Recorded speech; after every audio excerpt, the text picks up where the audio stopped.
LNP 하면 이제 세포를 전달해주는 기술이다.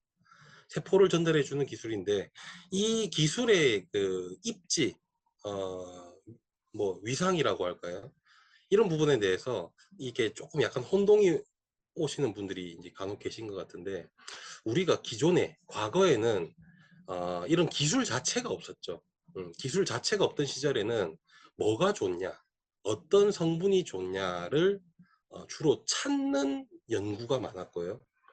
이런 찾는 연구는 이제 끝났다고 봐야 됩니다. 사실상 더 좋은 뭔가 새로운 물질을 찾는 시대는 끝났다. 그러면 기존에 있는 것들을 어떻게 하면 더 잘 이용할 수 있을까라는 이제 고민을 통해서 기술이 하나 둘씩 나오기 시작하는 거죠. 그래서 우리가 이 성분에 필요한 기술이 뭘까? 이 수용성 기술에 필요한 기술이 뭘까? 이 지용성 기술에 필요한 기술이 뭘까? 그런 고민을 통해서 수용성 기술은 흡수는 잘 되지만 빨리 빠져나가는구나. 그러면 이 친구는 조금 더 인체에 충분히 작용할 수 있는 기술을 적용해야 되겠다. 그게 바로 우리 비타민 C에 적용된 기술이죠. 그 다음에 지용성 물질 같은 경우는 흡수가 잘 안 되는 거예요. 흡수가 잘 안 되니까 뭐 세포에 어쨌든 전달이 되어야 뭔가 좋은 일이 일어나든지 할 텐데 아예 닿지가 않으니까 흡수가 안 되니까 그 흡수를 개선시킬 수 있는 기술을 개발을 우선 한 거죠. 지용성 물질을 이용하기 위해서. 그냥 기존의 지용성 물질, 특히 난용성 파이토케미칼 같은 것들은 다 난용성 물질이라 가지고 흡수가 굉장히 안 됩니다. 일반 지용성 물질 중에서도. 그래서 흡수를 일단 잘 시키자. 그런 기술의 일환이 바로 우리 뭐 여러 가지 기술이 있지만 뭐 나노화를 시킨다든지 리포좀화를 시킨다든지 아니면 우리가 기존에 사용했던 뭐 수용화를 시킨다든지 이런 것들이 일단 혈관에 흡수를 시켜 놓자라는 기술이었습니다. 근데 이제 시대가 거듭될수록 혈관에만 보내면 그게 끝인가? 결국에 우리가 좋은 물질을 이용하는 건 세포인데 세포에 좋은 물질을 주는 게 제일 최종 목적인 거죠. 그런데 과학적으로, 이론적으로, 기술적으로 봤을 때 기존 기술들에 가지는 한계가 분명히 있다는 거죠. 그래서 그 한계를 돌파할 수 있는 기술은 없을까? 그런 거를 여러 가지로 다방면으로 시도해 본 결과 세포에 전달하기 위해 개발된 LNP라는 의학 기술을 식품에 한번 적용해 보자라고 이제 된 거죠.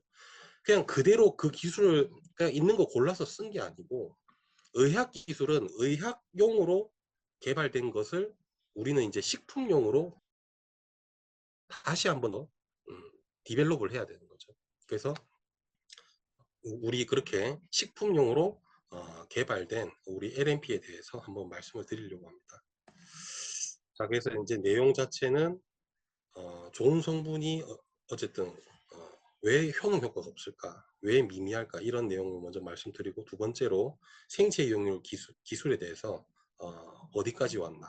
현재 세 번째로 우리 LNP라는 이 기술의 위치, 한계를 돌파한 이런 기술에 대한 위치를 한번 자세히 한번 말씀드리고 그 다음에 마지막으로 좀 잘못된 상식들, 우리가 가지고 있는 오해, 잘못된 상식 이런 거에 대해서 제가 과학적으로 팩트에 기반해서 가감 없이 말씀을 드리겠습니다.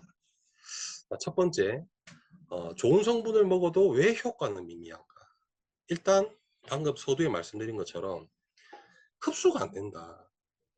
좋은 성분을 먹었는데 먹은 그대로 대부분이 배설이 된다면 그냥 입으로 들어갔다가 항문으로 빠져나오는 우리 세포가 이용할 수가 없는 거죠. 대표적인 물질이 바로 커큐민이었죠. 근데 커큐민이 생체 이용률이 1%가 안 돼요. 실리마린이나 우리가 이제 LNP환 제품들, 실리마린 간에 좋은 물질이죠. 홍국, 모나콜린 K라는 성분을 가지고 있는 홍국이 어쨌든 간에서 중성지방이나 콜레스테롤이 많이 생기지 않도록 조절해주는 성분. 이 역시 흡수가 5% 미만이더라. 그래서 생체 이용률이 굉장히 낮다. 100을 먹으면 5% 미만으로 흡수가 되고 혈관에 들어온 이 아주 소수가 세포까지 가는 양은 많이 잡아야 그거의 10분의 1. 그러니까 사실 지금 여기 화면에 보시는 1% 미만, 5% 미만은 혈관으로 들어오는 양을 뜻하는 것이고 실제 세포로 가는 양은 훨씬 더 적습니다. 여기서 나누기 10을 해야 돼. 최대로 잡아도. 그러면 0.1%, 0.5% 이런 수준이겠죠. 그래서 성분 자체는 세포에 전달되었다 하면 아주 좋은 기능을 나타내는 물질들이지만 공평하다고 해야 될까요? 효과가 매우 우수한 만큼 그거를 이용하기는 매우 어렵다라는 것입니다. 네, 그래서 이러한 것들을 극복해 나가는 기술이 반드시 필요한 거죠. 이런 좋은 물질을 이용하기 위해서는. 자, 조합만 늘려서는 해결되지 않는다. 우리 커큐민, 실리마린, 모나콜린 K 같은 이런 난용성 물질 같은 경우는 일반 영양소하고 다르게 아무리 좋은 조합을 배합을 해도 생체 이용률 자체가 낮기 때문에 효과가 나지 않는다. 뭐 아무리 뭐 좋은 거를 갖다가 같이 먹는데도 자체가 흡수가 안 되면 말짱 도루묵이죠. 그래서 방금 말씀드린 것처럼 섭취량이 100으로 봤을 때 혈중에 장에서 혈관으로 들어온 양은 물론 이제 파이토케미칼 같은 것들은 뭐 5% 미만, 1% 미만이지만 뭐 그것만 있는 건 아니니까 다른 영양소를 총 포함해 가지고 많이 가는 거는 뭐 두 자릿수 %까지 가는 것도 있죠. 하지만 혈중에 그렇게 가더라도 대부분이 소실된다. 어디까지 가는데? 세포까지 가는데. 최종 목적지는 혈관이 아닙니다. 혈관은 최종 목적지로 가는 도로이지 길이지 최종 목적지가 혈관이 아니에요. 그래서 혈관까지만 들어가는 양만 가지고 주구장창 주장을 하면 안 된다는 것입니다. 세포에 얼마만큼 가는가? 세포에 얼마나 많은 양이 도달되었는가? 라는 게 중요한 것이고 그 다음에 그것이 또 두 번째로 독성이 없어야 되겠죠. 독성이 있는 물질이 세포에 많이 가면 안 될 거 아니겠습니까? 좋은 물질이 많이 가면서 안전해야 된다. 이런 두 가지를 최소 충족을 해야 된다는 것이죠. 자, 생체 이용률, 생체 이용률. 말이 어렴풋이 이해가 될 것 같으면서도 조금 이해가 잘 되지 않을 수도 있을 것 같아서 말씀을 좀 드립니다. 말 그대로 생체하면 우리 사람이지 않습니까? 사람. 우리 인체. 인체는 뭐로 되어 있죠? 세포로 되어 있죠. 우리 인체가, 즉, 세포가 뭔가 물질을 이용할 수 있는 비율, 확률, 이런 걸 뜻합니다. 그러려면 결국에는 먹은 양 대비 우리 세포가 이용한 양, 이걸 나눠봐야 되는 거죠. 쉽게 말씀드리면. 그러니까 먹은 양이 세포가 이용한 양이 절대 안 된다. 그래서 우리가 실질적으로 이용한 양, 우리 세포가 실질적으로 이용한 양을 측정하려면 실제 세포에 얼마만큼 도달했는지를 반드시 알아야 된다라는 것입니다. 자, 우리가 먹는 성분이 음식 같은 식품이나 음식 같은 성분이 거쳐야 되는 여정이 4단계로 구분을 할 수가 있습니다. 첫 번째, 섭취죠. 일단은 입으로 섭취. 섭취하면 입에서 저작작용을 통해서 이제 좀 크기가 이렇게 작게 부서지겠죠. 일단은 부서지고 그게 이제 넘어가서 위에서 적당한 수분과 그 다음에 위산과 효소에 의해서 완전 죽같이 이렇게 소화가 되죠. 일단 소화가 돼서 내려가면서 또 뭐 십이지장을 거쳐가면서 이제 췌장의 소화액이나 또 장에 있는 소화액 등에 의해서 완전히 소화가 된 물질들이 장에서 흡수가 됩니다. 즉 소장에서 흡수가 되죠. 대부분. 그래서 소장이라는 두 번째 스테이지에 도달해서 대부분이 흡수되어서 세 번째 스테이지, 즉 혈관에 들어갑니다. 거기가 끝이 아니랬죠. 계속 말씀드리지만 보통 대부분의 물질들은 이때 혈관에 들어오면서 이때 바로 간이라는 필터를 통해서 필터링이 됩니다. 그래서 대부분이 또 대사가 돼서 바로 배설이 되죠. 들어왔다가 바로 그냥 나가는 애들이 있고요.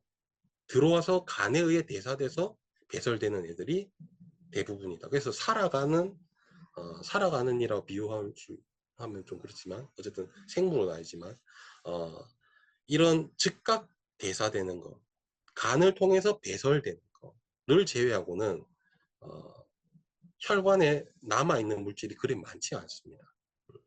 이제 그것들이 혈관을 타고 돌아다니면서 세포에 도움이 되는 거죠.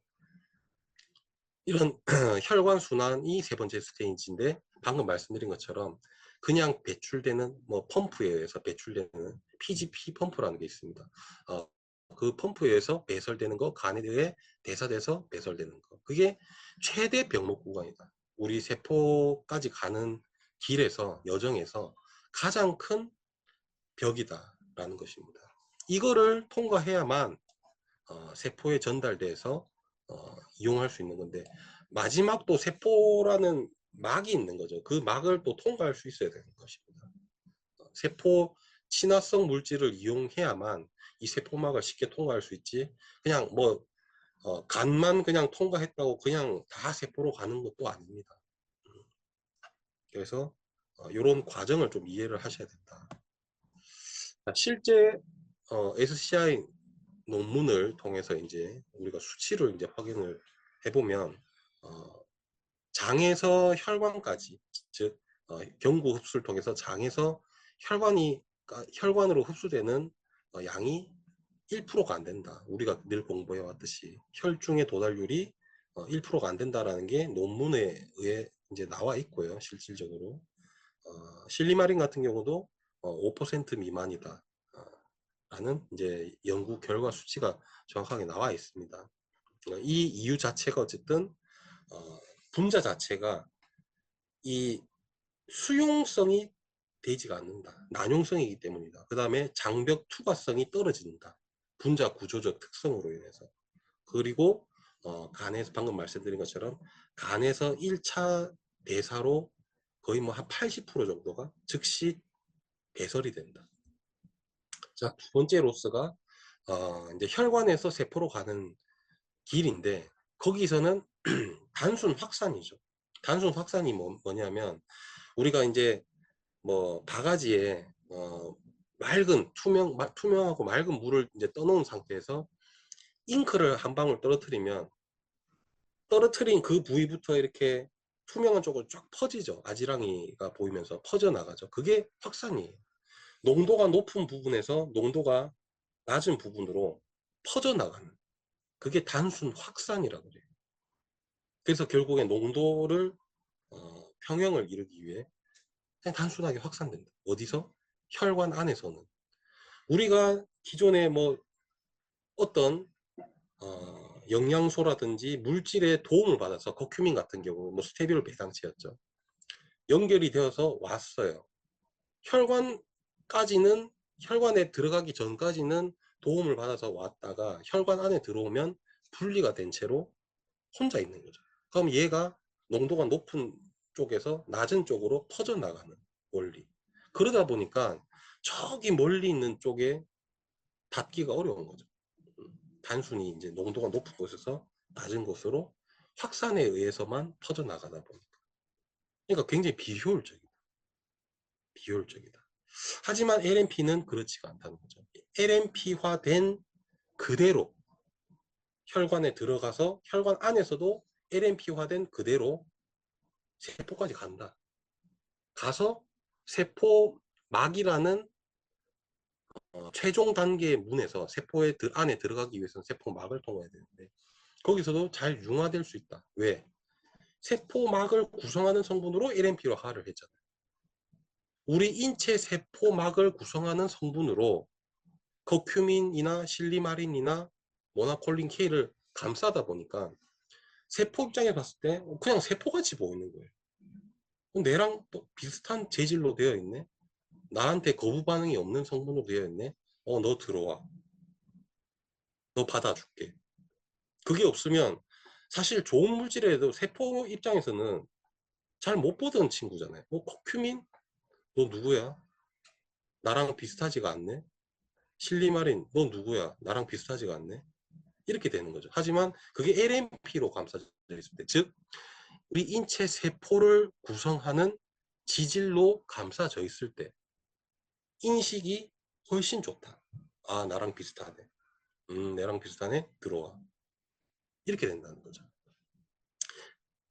혈관에 들어가는 과정, 장에서 혈관까지 흡수되는 과정에서는 여러 기술들이 비슷합니다. 비슷해 보이지만 혈관에서 세포까지 갈 때는 다른 기술들은 옷을 벗어요. 민낯으로 세포까지 가지만 LNP는 끝까지 그 옷을 벗지 않는다. 혈관에서 세포까지 갈 때는 차이가 많이 나는 거죠. 그래서 이제 여러 가지 기술이 있죠. 우리가 이제 많이 얘기해왔던 미세 분쇄 기술 중 미세 분쇄 기술이 뭐 여러 가지가 있지만 뭐 나노화 대표적으로 우리가 얘기를 많이 했었죠. 입자 크기를 좀 작게 부수고 표면적을 넓힌다. 뭐 이런 개념입니다. 그렇게 되면 어쨌든 장에서 혈관으로 흡수율은 소폭 개선이 되죠. 하지만 마찬가지로 그냥 단순히 표면적만 넓힌 거기 때문에 작게 만든 거기 때문에 혈관에서 세포까지 전달률이 높아지지는 않습니다. 그래서 이제 이런 한계가 이제 크기만 변경했기 때문에 한계가 있다. 그 다음에 가용화, 유화 뭐 이런 개념이 있는데 계면활성제로 물에 좀 잘 녹게 할 수 있죠. 이것도 일종의 수용화입니다. 물에 녹게 화했으니까 물에 녹는 화를 했으니 수용화죠. 그래서 이런 것들도 마찬가지로 장에서 혈관까지는 개선이 되죠. 하지만 똑같습니다. 세포까지는 효과가 없다. 라는 것이 이제 가장 큰 단점이 되겠습니다. 이것도 마찬가지로 단순 확산에 의존하는 거. 그 다음에 LNP랑 좀 비슷한 개념이죠.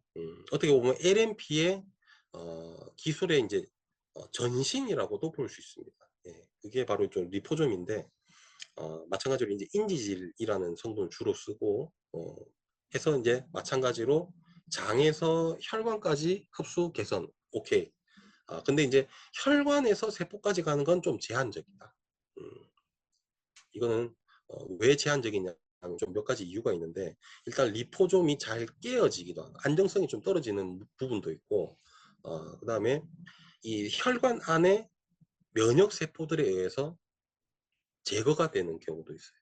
그래서 감싼 형태가 다행스럽게 혈관까지 가더라도 면역 세포에 의해서 이제 제거되는 경우가 있다. 이래서 좀 제한적이다라고 이제 적어놓은 것이고, 사이클로덱스트린이라는 이제 올리고당이 있는데, 이거는 안에가 구처럼 비어 있죠. 근데 이것 자체가 어떻게 보면 이제 뭐 난용성 물질의 특성을 바꿔줄 수는 있습니다. 한쪽이 지용성 물질이고 바깥쪽이 약간 수용성을 띠다 보니까 커큐민 같은 지용성 물질을 이런 도너츠 같이 생긴 사이클로덱스트린 안에다가 넣고 이거를 이제 쓰면 되는데, 이것도 마찬가지로 장에서 혈관까지 흡수는 도와주지만 결국에는 혈관에서 세포까지는 효과가 좀 떨어지는.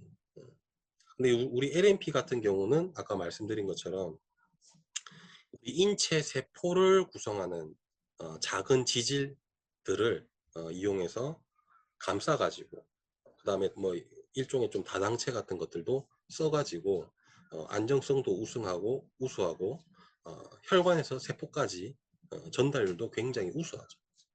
그렇기 때문에 기존 생체 이용률을 개선하려는 기술들과 큰 차이가 있다. 혈관에서 세포까지 가는데 큰 차이가 있다라는 것입니다. 자, 모든 생기술이 향하는 단 하나의 질문. 세포까지 효율적으로 얼마나 전달할 것인가. 이겁니다. 그 이상 그 이하도 없습니다. 세포까지 얼마나 효율적으로 전달할 것인가. 이게 생체 이용률 기술을 개발하는 최종 목적입니다. 그래서 충분한 양으로 효과를 낼 만한 농도가 이제 세포에 도달을 해야 되겠죠. 그 다음에 또 필요에 따라서는 선택적으로 필요 조직이나 세포에 도달할 수도 있어야 되겠죠. LNP는 이게 가능한 기술이죠. 그리고 또 안전해야 되겠죠. 정말 빼놓을 수 없는 부분. 안 좋은 물질이 충분한 양이 선택적으로 특정 부위에 가게 하면 안 되겠죠. 반드시 안전한 물질이어야 한다. 안전하다 하면 독성을 안 띠는 것도 마찬가지지만 잘 분해되어서 잘 배설이 되어야 한다 라는 것도 포함을 하고 있는 겁니다. 그게 다 모아서 안전성이라고 하는 겁니다. 자, 생체 이용률은 어떻게 증명하는가? 일단은 단계가 우리가 아까 4가지 스텝 기억나시죠? 입으로 넣어서 소화되어서 장에서 혈관으로 흡수되고 혈관에서 흡수된 게 세포까지 가야 되는 그 과정에서 제일 우선적으로 하는 게 바로 보통 PK 실험을 하죠. 어, 흡수가 좋다라는 말은 이 PK 실험으로 증명을 하죠. 일단 우선적으로. 이거는 장에서 혈관으로 얼마만큼 들어가요. 왜냐하면 혈관에서 피를 뽑아가지고 들어온 양을 측정하는 거다 보니까 장에서 혈관까지 들어온 양을 측정하는 실험입니다. 세포까지 간 양을 측정하는 실험은 아닙니다. 장에서 혈관까지 들어온 양을 피를 뽑아가지고 측정을 해봤더니 이런 시간대에 이만큼 최고 농도를 찍고 배설되기 시작해서 어느 시간 정도 되니까 다 빠져나가는구나. 이런 과정을 양을 확인하는 실험이 PK 실험입니다. 그래서 보통 AUC라고 이게 제일 중요한 데이터죠. AUC가 뭐냐면 이제 Area Under Curve 이제 커브의 아래 면적이거든요. 이게 들어온 총량을 뜻해요. 그러니까 이 화면에서 왼쪽 화면에 보시면 이 완만한 곡선의 아래쪽 부분, 이 색칠해진 부분이 혈관에 들어온 양이거든요. 그러니까 면적이 넓을수록 이 AUC 면적이 넓을수록 혈관에 들어온 양이 많다 이 말. 면적이 좁을수록 들어온 양이 작다. 그 다음에 이제 이 높이가 최고 농도가 얼마만큼 들어왔는가 이거를 이제 측정할 때 이 높이를 보는 거죠. 그게 이제 조금 어려운 말로 Cmax라고 이제 합니다. 최고 혈중 농도. 그다음에 Tmax라고 타임. 최고 농도 도달 시간까지 이렇게 보는 거죠. 이런 거를 확인을 하는 게 PK 실험이다. 근데 사실 중요한 거는 AUC가 제일 중요하죠. 정말 우리가 난용성 물질이 기술을 적용했더니 혈관 안에 얼마나 들어오는가 그리고 언제 빠져나가는가 이런 게 제일 중요한 거죠. 자, LNP 기술이란 여러 번 말씀드려서 이제 대략적으로는 아시겠지만 리피드 나노 파티클 지질 나노 입자라는 뜻을 가지고 있습니다. 우리 지질이라 하면 여러 종류가 있죠. 하지만 어떤 지질을 사용합니까? 생분해성이 우수한 우리 세포막을 인체 세포막을 구성하는 물질 구성하는 지질로 유효 성분을 감싸서 우리 나름대로의 기술을 적용해서 크기가 뭐 50에서 뭐 200 나노 그 사이에 있는 입자이죠. 그래서 사용되는 물질이 이온화된 지질. 그래서 이 이온화된 지질이 굉장히 중요합니다. 세포 내부로 성분을 이제 풀어주는 핵심 트리거가 되겠고요. 방아쇠가 되겠고, 그 다음에 인지질, 뭐 리포좀에도 사용되는 물질이죠. 세포막과 유사한 이런 성분들이 바로 또 인지질이기도 합니다. 그 다음에 콜레스테롤, 어느 정도의 콜레스테롤 이런 게 입자의 유연성 이런 것들을 경고함 이런 것들을 또 부여하고 다당체 이런 뭐 다당체 같은 것들이 있어야 또 이런 면역 작용을 회피하거나 이런 작용을 또 안정성을 높여줄 수 있는 부분입니다. 보통 이 백신이나 이런 의학 쪽에서 사용할 때는 다당체가 아니라 PEG라는 물질을 사용합니다. 그래서 면역을 회피하는 코팅을 PEG라는 성분을 이제 이용해서 코팅을 하게 되는데 식품에서는 쓸 수도 있지만 저희는 PEG가 이렇게 장기적으로 사용했을 때 좋은 물질이 아니기 때문에 그런 PEG를 사용을 하진 않고 대안으로 이제 다당체를 활용을 하고 있습니다. 자, 우리 기존 기술과 LNP의 결정적인 차이를 한번 비교를 해보겠습니다. 뭐 리포좀, 과형화, 뭐 나노화 등의 이제 이런 미세 분쇄 기술들. 과 이제 우리 LNP에 대해서 비교를 해보면 장에서 혈관까지는 우수하다. 흡수율이 높다. 요때까지는 티가 안 난다. 갭 차이가 LNP랑 비슷하게 쭉 간다. 쭉 같이 올라간다. LNP도 흡수율이 높고 각종 뭐 리포존, 다용화, 나노화 뭐 이런 것도 흡수율이 어느 정도 올라갑니다. 차이가 크게 차이가 안 납니다. 근데 혈관에 들어왔을 때부터 얘는 미미하게 올라가지만 LNP는 팍 올라가는 거죠. 여기까지는 비슷하게 올라갔다가 세포까지 도달할 때는 갭 차이가 확 나버리는 거죠. 이게 핵심입니다. 이거를 잘 이해할 수 있어야 됩니다. 단순 확산과 실제 LNP라는 성분이 끝까지 잘 유지가 되어서 세포막과 잘 융합이 되는 이 원리 때문에 갭 차이가 확연하게 나게 되는 겁니다. 혈관에서 세포까지. 자, LNP는 원래 mRNA라는 성분을 갖다가 이제 제대로 쓰기 위해 탄생한 기술이죠. 기술에 대한 여정에 대해서 이제 간단하게 설명드리면 mRNA라는 이 물질이 1961년에 발견이 됐습니다.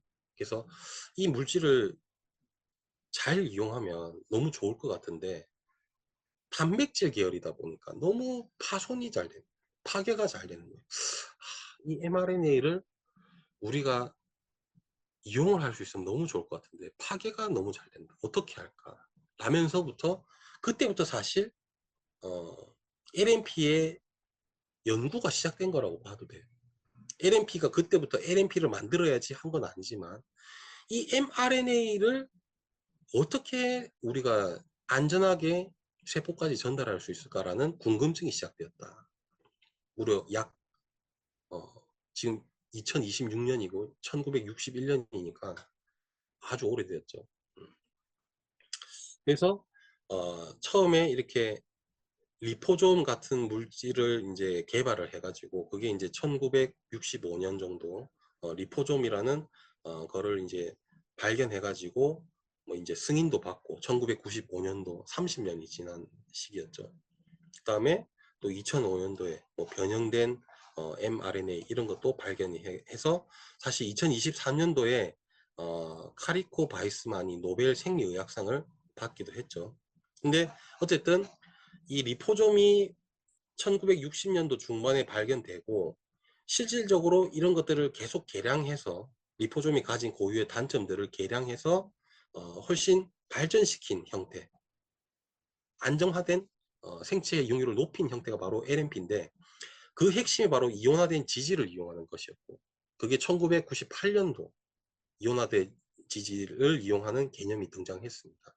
사실 LNP의 연구가 1998년도부터 시작됐다고 보시면 되겠습니다. 그런 이제 98년도부터 시작돼서 이제 최초의 LNP 의약품이 나온 게 승인이 된 게 FDA 승인이 된 게 2018년도죠. 그래서 안전성, 유효성 이런 임상 검증이 완료된 게 2018년 됐고 그 다음에 이제 코로나 백신 뭐 mRNA 백신이죠.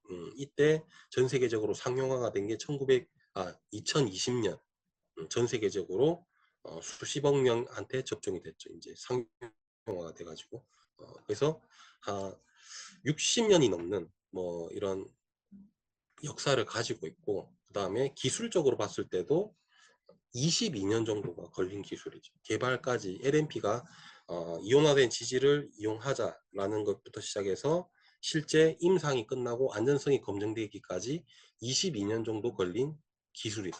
그 다음에 비용은 더 천문학적이죠. 44조 원이 들었습니다. 이 LNP를 개발하기 위해 투입된 총 비용이 44조 원입니다. 44억이 아니고 44조 원입니다. 우리가 이제 기존의 기술들도 뭐 10몇 년, 15년 동안 뭐 200억, 뭐 250억, 150억 이런 비용도 적은 비용은 아니었지만 LNP는 사실 비교할 수가 없죠. 기간도 길었고 비용적인 부분에 있어서도 사람을 대상으로 생명과 연결되는 부분에 있어서 사용되는 기술이기 때문에 이거는 천문학적인 비용이 드는 거죠. 44조 원이 들었습니다. 그래서 굉장히 시간과 자본과 검증 사례가 비교할 수 없을 정도로 많이 검증됐습니다. 그러다 보니까 그 이후에도 이런 것들을 잘 이용해야 되겠다. 앞으로 잘 이용해야 되겠다. 그래서 이제 세계가 LNP를 주목하고 있죠. 그래서 의학 백신을 넘어서 건강기능식품, 뭐 화장품 영역으로 확대되는 추이입니다. 그리고 이 관련 시장 성장률은 매년 두 자릿수, 2034년이 되면 37억 달러, 우리 돈으로 치면 수십조죠, 수십조. 그래서 10년 사이에 3배 이상 또 성장한 기술이기도 합니다. 그래서 이제 백신을 넘어서 뭐 영양, 뭐 커큐민이라든지 뭐 세계적으로 시도는 많이 되고 있죠. 뭐 오메가3 뭐 이런 비타민 뭐 이런 것들도 시도가 되고 있고 우리는 이미 구현이 된 상태이죠. 그래서 뭐 많은 기업들, 세계적인 기업들이 제약 기술 뭐 기반으로 한 LNP 이런 것들을 개발하려고 많은 시도 중에 있고, 우리 또 우리나라 포함해서 우리 주변 뭐 미국이나 일본, 뭐 유럽 모두 LNP를 국가 전략 바이오 기술로 분류를 하고 있습니다. 세계가 주목하고 세계가 이용하려고 시도하는 기술을 우리는 이미 이용을 하고 있는 겁니다. 이 정도의 그 위상이라 해야 될까요? 이런 것들을 좀 알아주셨으면 하는데 지금은 아직 널리 전파가 되지는 않은 것 같습니다. 앞으로 계속 교육을 통해서 되면 되겠죠. 자, 그 다음에 이제 LNP에 대한 오해. 자, LNP는 코로나 백신에 쓰는 거 아닌가요? 식품에 써도 되는 건가요? 아까 말씀드린 것처럼 LNP도 다 똑같은 게 아니에요. 식품용이 있고 화장품용이 있고 의약품 백신용이 있고 이게 다 다른 겁니다. 백신용 같은 경우는 기존에 있던 이런 의학 쪽에 쓰던 LNP 같은 경우는 아까 말씀드린 것처럼 mRNA라는 거를 면역세포까지 전달해 가지고 항체 생성을 유도를 하는 목적이죠. 그러다 보니까 뭐 이거를 매일 맞는 것도 아니고 뭐 이렇게 한 번 맞고 안 맞는 사람도 있고 뭐 많아봐야 몇 번 수준에 그치는 거다 보니까 무조건 모든 성분 자체가 다 뭐 안전하고 뭐 이런 그런 건 아니죠. 아까 말씀드린 것처럼 뭐 PEG 같은 이런 코팅 이런 것들도 좀 쓰기 때문에 좀 그런 내용이 있습니다. 그다음에 식품 같은 경우는 그런 거를 이제 쓰면 안 되겠죠. 아까 말씀드린 것처럼 매일 먹어야 되는 거니까 매일 자주 먹을 수 있으니까 또 일부 사람에 대해서 또 많이 먹는 사람도 계시고 이러니까 그런 성분들을 대체해서 안전한 우리 식품 성분으로 써야만 했습니다. 그렇게 되어 있다라고 보시면 되겠고 화장품용은 또 다르겠죠. 왜냐하면 식품용은 이 점막을 통해서 우리가 흡수가 되지만 화장품은 이 피부 장벽을 뚫고 들어가야 되는 개념이다 보니까 또 완전히 똑같을 수는 없습니다. 약간의 상황에 환경에 맞춰서 조절한다. 기본 뼈대는 같지만 이런 들어가는 부분에서 좀 효율적인 부분을 조절할 수는 있다. 자, 그 다음에 두 번째 오해입니다. LNP 성분이 몸에 계속 쌓이는 거 아닌가요? 안전한가요? 음, 축적되지 않죠. 아까 FDA가 승인을 해줬다 했지 않습니까? 축적이 되는 걸 승인을 해주겠습니까? 분해가 되지 않는 걸 승인을 해주겠습니까? 우리나라도 마찬가지입니다. 우리나라 식약처도 어, 전 세계적으로 둘째가라면 서로 할 정도로 깐깐한 집단입니다. 그 집단에서 승인을 해줬지 않습니까? 써라고. 그러면 안전한 겁니다. 우리나라 식약처가 안전하다고 안전하다고만 하는 게 아니라 이미 전 세계적으로 검증이 됐다. 수십억 명이 이용을 했지 않습니까? 추측되지 않는다. 자, 3중 안전장치가 가능하다. 첫 번째, 생분해성.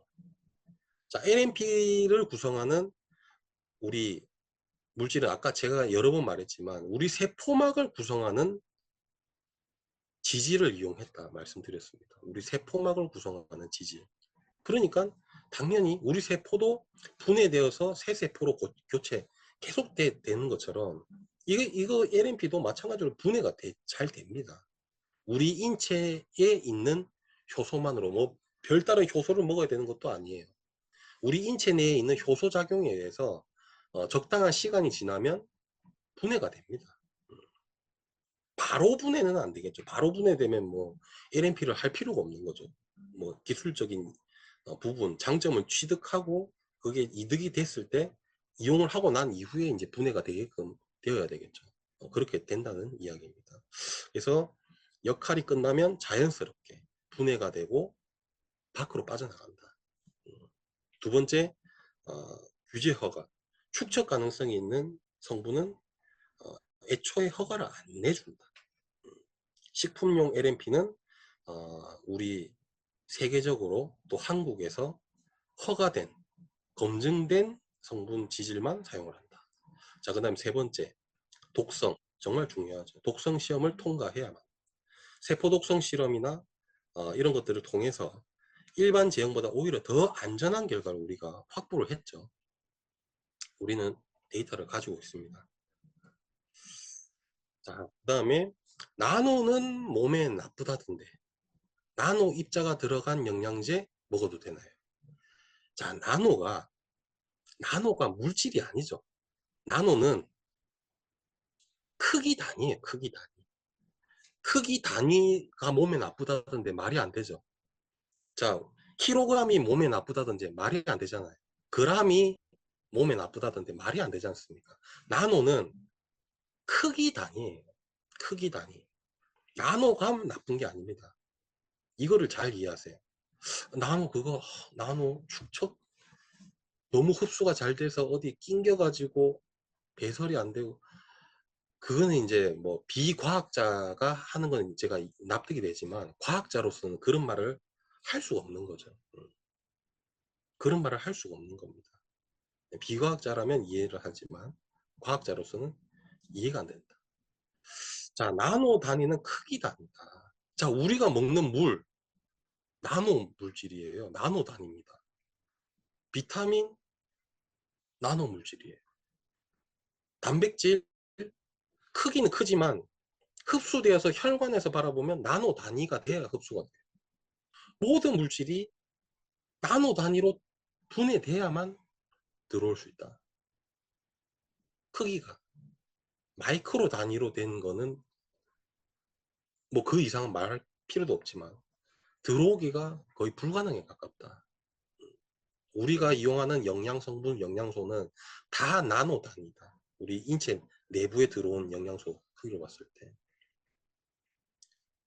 자, 이거를 잘 이해를 하셔야 된다. 그래서 근데 이제 예시로 드는 거 있죠.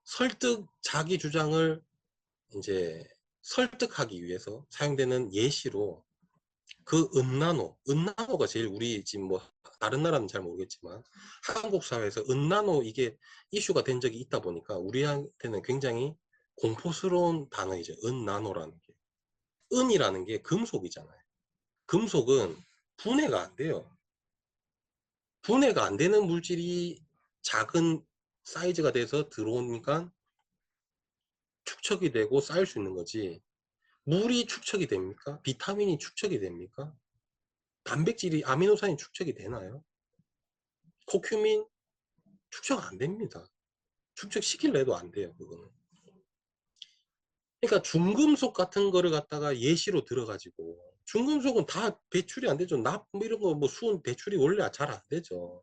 은도 마찬가지고. 근데 그게 은이 나쁜 거지, 납이 나쁜 거지, 수은이 나쁜 거지, 나노가 나쁜 게 아니에요.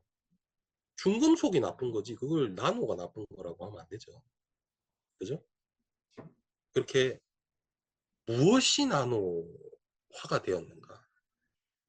무엇이 나노화가 되었는가? 그리고 저도 마찬가지지만 나노가 나쁘다고 한 적은 없어요. 뭐를 뭐 나쁘다라고 한 게 아니라 뭐를 지적을 한 거냐면 흡수가 안 되는 물질을 즉 우리 난용성 물질을 갖다가 나노화만 해놓고 마치 성질이 바뀐 것처럼 얘기를 한 것을 지적한 겁니다. 나노화만 해놓고 성질이 바뀐 것처럼 얘기를 하니까 그거를 과거에 우리 관련된 저 포함해서 여러 분들이 사업가분들 포함해서 뭐 박사님도 포함해서 저도 포함해서 얘기를 한 거예요. 나노화를 나쁘다 한 거 아닙니다. 다시 한번 얘기하지만 비유를 하자면 기름을 갖다가 잘게 쪼갰어요. 근데 이게 자꾸 물이라고 그래. 그런 확대 해석, 잘못된 해석, 그거를 지적을 한 거지, 나노를 쪼갠 거를 뭐라 한 게 아니란 말입니다. 나노화를 뭐라 한 게 아니에요. 나노 자체가 나쁜 게 아닙니다. 나노화만 해놓고 자꾸 뭐 딴 거를 한 것처럼 얘기를 하니까 그걸 자꾸 그렇게 얘기하면 소비자가 오인할 수 있지 않을까, 이런 얘기를 한 겁니다. 그래서 요거 지금 굉장히 중요한 내용이니까 잘 이해를 하셔라 라는 걸 말씀 좀 드리고 싶었습니다.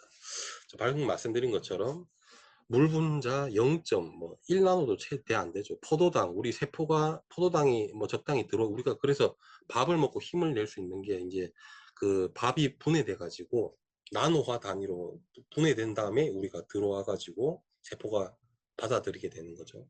아미노산 1나노 정도밖에 안 됩니다. 비타민 뭐 1에서 2나노 정도 됩니다. 단백질 5나노 정도 됩니다. 우리 LNP는 한 100나노 정도, 100나노 내외로 되죠. 다 이렇게 작게 되어야만 이양할 수가 있다. 나노가 나쁜 게 절대 아니다. 그래서 나노에 대한 오해가 아니라 그걸 자꾸 교묘하게 안 좋은 쪽으로 끌고 가려고 중금속을 예시로 드는 그런 것들을 정말 조심해야 된다라는 겁니다. 자, 그 다음에 오리진 X에 대한 또 이제 얘기인데, 홍삼 얘기죠. 홍삼을 먹으면 약간 일시적으로 이런 이 승열작용 이런 게 열체질은 먹으면 안 된다. 이게 이제 루머의 히스토리를 좀 말씀드리고 싶습니다. 이게 상업적 루머에서 시작됐죠. 우리나라 사람도 아니고 1800년대죠. 19세기 후반이니까 그때 19세기 후반부터 20세기까지 이런 뭐 홍콩이나 이런 상인들에 의해서 상업적으로 마케팅적으로 이런 루머가 확산됐다. 그래서 20세기 이제 후반에 이제 뭐 동남아시아 이런데 화기삼이라 그러죠. 이런 화기삼이 우리 고려 인삼 이런 것들이 먹으면 좀 효과가 좋으니까, 성분이 많고 좋은 게 많다 보니까 체감이 빡 되죠. 열감이 싹 오르고 이러니까. 그러니까 야, 저걸 어떻게 하면 못 팔게 하려나 고민을 하다가, 야, 열 많은 사람 열 나는 거 먹으면 안 좋을 거 아니야. 상식적으로 그런 느낌 들지 않아? 그래서 안 좋으니까 그거 먹지 마. 이게 루머의 시작이었어요. 루머의 시작. 근데 실제 그런 것들이 과학적으로 검증되기 시작했죠.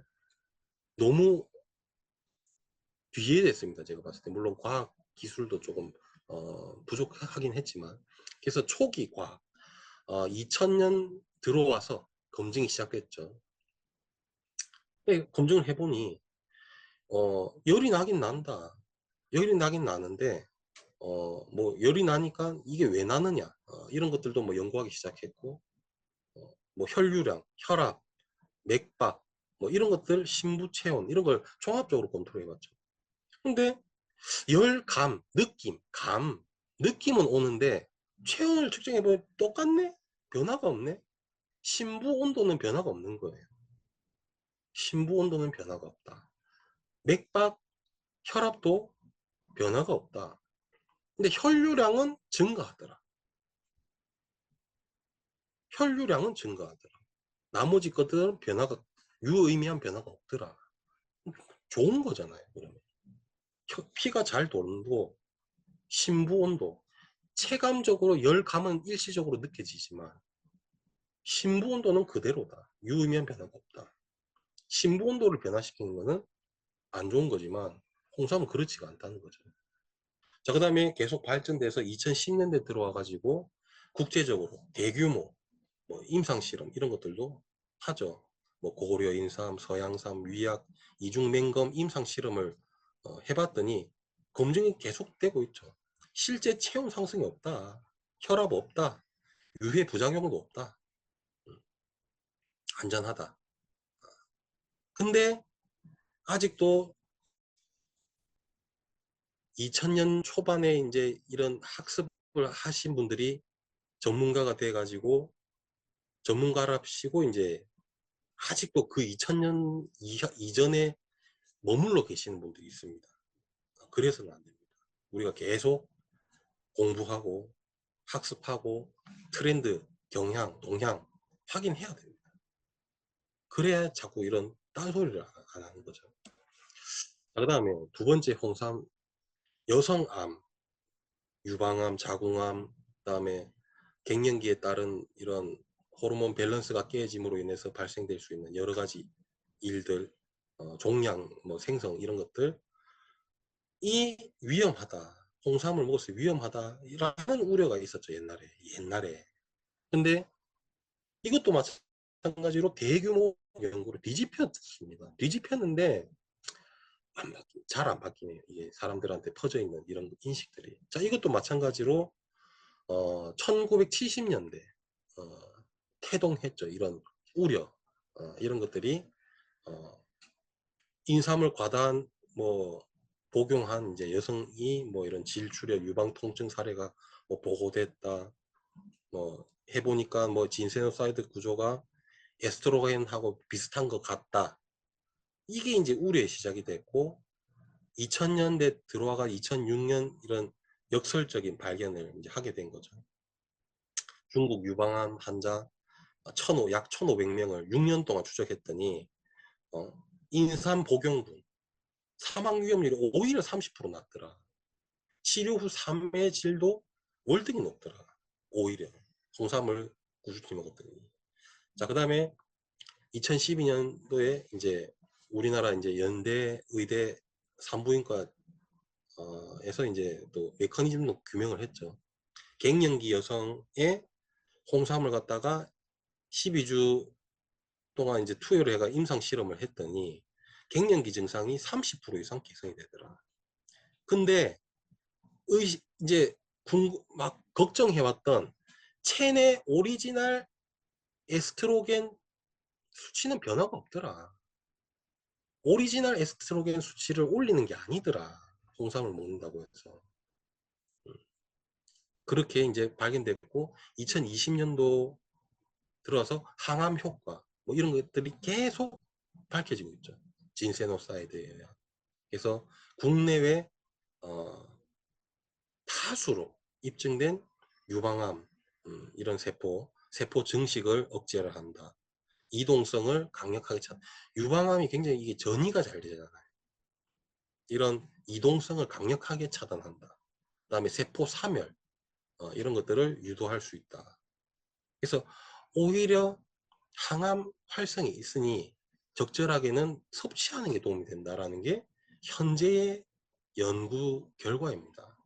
그래서 이것 역시 과거에 왜 이런 역할이 나왔냐면 진세노사이드 생긴 게 에스트로겐하고 비슷하게 생겼다. 야 비슷하게 생긴 거 먹지 마 그냥. 이거로 시작된 거예요. 근데 알고 보니까 비슷한 거지 똑같은 게 아니거든요. 똑같은 게 아닌 거는 사람이 보니까 똑같아 보이지만 우리 몸은 정확하게 알죠. 오리지널 에스트로겐과 비슷한 에스트로겐을 구분을 할 수 있습니다. 우리 몸은. 그래서 다행스럽게 좋은 쪽에 골다공증이 이제 뼈세포에서는 뼈를 만들라는 신호로 인식을 하고 암세포 입장에서는 자기가 좋아하는 물질인 줄 알고 자꾸 이용하려고 취득을 하는데 이게 똑같은 게 아니니까 이용이 안 되는 거예요. 힘을 잃는 거고. 너무 좋은 거죠. 안 좋은 놈한테 안 좋게 작용하고 좋은 쪽은 좋게 작용하는 이런 선택적 효과가 있더라라는 겁니다. 그래서 이것도 잘 이용하셔라. 그래서 방금 말씀드린 이런 선택적 에스트로겐 수용체 조절제 말이 좀 어렵습니다. 그러니까 쉽게 말해서 좋은 쪽은 좋게 작용하고 안 좋은 쪽은 안 좋은 놈은 안 좋으라고 작용을 한다. 그래서 첫 번째 에스트로겐이 부족한 빈자리를 채워주는 역할을 한다. 그래서 이제 폐경이 되고 나면 체내 에스트로겐이 감소를 하지 않습니까? 그런 것들에 의해서 뭐 감정이라든지 여러 가지 뭐 홍조, 이런 안 좋은 증상들이 많이 발생하는 것들을 좀 완화시켜 주는데 도움 줄 수 있다. 그러니까 식약처에서 기능성 원료로, 갱년기에 좋은 기능성 원료로 인정을 해줬잖아요. 홍삼 진세오사이드를. 그 밖에도 골다공증도 마찬가지고. 그 다음에 두 번째, 에스트로겐이 과잉된 쪽에 결합을 막아준다. 암세포 에스트로겐이 과도하게 결합되면 종양이 증식을 하죠. 에스트로겐 이제 뭐 물론 다 에스트로겐의 영향을 받는 게 아니고 뭐 삼중 음성 유방암 이런 애들은 뭐 호르몬의 영향을 좀 덜 받지만 대부분 유방암 7, 80%가 다 에스트로겐의 영향을 받지 않습니까? 그런 애들이 과도하게 오리지널 에스트로겐을 이용 못하게 결합을 막아주는 역할을 하는 게 이 진세노사이드가 한다. 오리지널이 연결되어야 될 부분에 자꾸 먼저 이게 막아버리는 거예요. 막아버리고. 그럼 오리지널 연결할 자리가 없는 거죠. 그렇게 이 힘을 잃게 만든다. 암이 힘을 잃게 만든다. 자, 그래서 LMP는 선택지가 아니고 우리 앞으로 미래의 방향이다. 이걸 잘 기억하셔야 되고 엄청난 기간과 44조라는 천문학적인 비용이 들어서 개발된 기술이고 검증이 이미 우리나라가 아니고 세계인을 대상으로 수십억 명을 대상으로 검증된 안전한 성분이고 생분해 잘 되고 축적 안 됩니다. 자, 이거 뭐 시간 조금 체내에 지속되는 시간이 좀 길다고 그걸 축적된다라고 말을 할 수가 있습니까? 축적이 되는 며칠 동안 거기 있는 게 축적이 되는 거예요. 며칠도 있지 않지만 우리 LMP 같은 경우는 어, 대부분 양이 한 6시간 이상 넘어가면 8시간 정도 되면 배설이 됩니다. 그게 PK 자료로 입증이 되어 있잖아요. 기존 기술도 대부분 양이 좀 빨리 빠져나갔지만 어느 정도 적은 양이지만 한 6시간, 7, 8시간까지는 남아 있었잖아요. 그거 비슷한 겁니다. 총 들어온 양은 2배 이상 되는 거고 저희 LMP가. 그래서 1시간 만에 빠져나가는 걸 8시간 정도까지 남게 한다고 그걸 축적된다라고 말을 할 수가 없는 거죠. 일반인 수준에서는 말을 하는 건 이해를 하겠지만 그런 것들을 잘 좀 판단을 하셔야 되고 절대 축적이 되지 않는다 하는 것이고 안전하고 오히려 저희가 기존에 보여드렸던 세포 독성 실험 보여드렸죠. 일반 생으로 먹을 때보다 LNP로 먹는 게 훨씬 안전합니다. LNP가 이런 그 자극, 혹시나 있을 자극 이런 것들을 다 감싸 가지고 완화시켜 주는 역할도 하고 그렇기 때문입니다. 그렇기 때문에 생분해성, 식약처가 허가해준, 세계가 허가해준, 그다음에 우리가 자체적으로도 검증해본, 세계도 검증을 했지만 우리 자체적으로도 검증해본 흡수율, 생체 유용률, 안전성, 독성 실험 3중 안전장치가 작용하니까 안심하셔라. 괜찮다. 라는 말씀을 드리면서 오늘 이 LNP에 대한 이해와 오해 이런 것들을 조금 해소하는 데 좀 도움이